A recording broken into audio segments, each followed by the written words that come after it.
There are definitely underrated players in the NBA. And that could be because that they are on losing teams and they get overlooked easily. But one of my guys that I just believe is underrated in general is definitely PJ Tucker. Oh, for sure. He's another Draymond type. These players, like Draymond's another underrated player, but I really don't think he's as underrated as like PJ Tucker because everybody knows that Draymond makes teams win. But he hasn't done much with the Heat. The Heat really don't need him that much. I mean, I think he plays his role well, but I don't think he's like a necessity. No, he doesn't. Come playoff time, though, he's a whole different animal.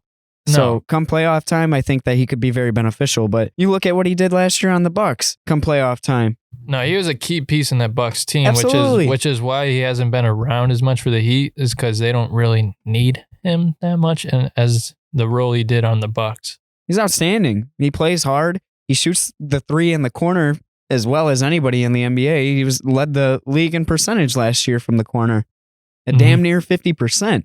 So there are definitely players that are underrated, but it's just, they're tough to come by. They're usually covered. I got one. My boy, JaVale McGee. No, I mean, it's like the first time we're going off this year, right, Mike? Yeah.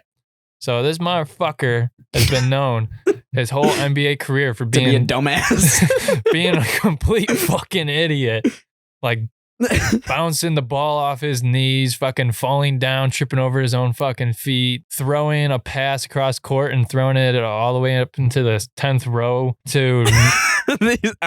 We're serious here. We're serious, yeah. To finally like averaging like a double. Yeah, like almost 12 points and like 8 or 9 rebounds a game on the Suns, because he's finally on a team where he fits perfectly. And his job is simple. Play defense, rebound the ball, run the pick and roll with Chris Paul.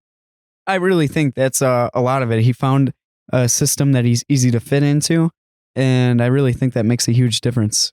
Like, I'm talking about the dude that faked an injury, and then when people thought he was actually injured, ran back in bounds, was wide open, and got an easy dunk. That was one of the most clever plays I'd ever seen, like, ever. I'm surprised they didn't take a timeout after he was down, though. I'm surprised they allowed it, as he was, like, voluntarily out of bounds and then comes back in. Yeah. I don't know how he got away with that, but yeah. But no, JaVale McGee, like, he definitely stepped up this year in a big way for the Suns, who do not have DeAndre Ayton. And so I think that's been overlooked. Yeah, but there's a bunch of people, and the media puts a big play into that, because like Donovan Mitchell is balling out. But when was the last thing you heard about him?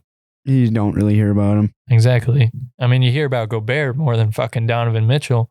And that's Mitchell's team. Mm-hmm. That is Mitchell's team, yeah. Lauri Markkanen. You could add Lauri again. Fuck that dude, though. Fuck that dude indeed, yeah. As a Bulls fan, where were you when we needed you? Oh, God. And we got rid of him for like next to nothing, too. Whatever. It's all right. I don't give a shit. He wasn't worth nothing when we got rid of him. It's true, but he develops into this 15, 16 point per game player. He developed into what we wanted him to, the Latvian laser guy or whatever. Yeah. There's definitely underrated players everywhere you go, but any team that you can go to, you could probably pick out one from each roster and be like, that guy's underrated. He's a baller. But you could go through every team, pick a dude that's truly underrated.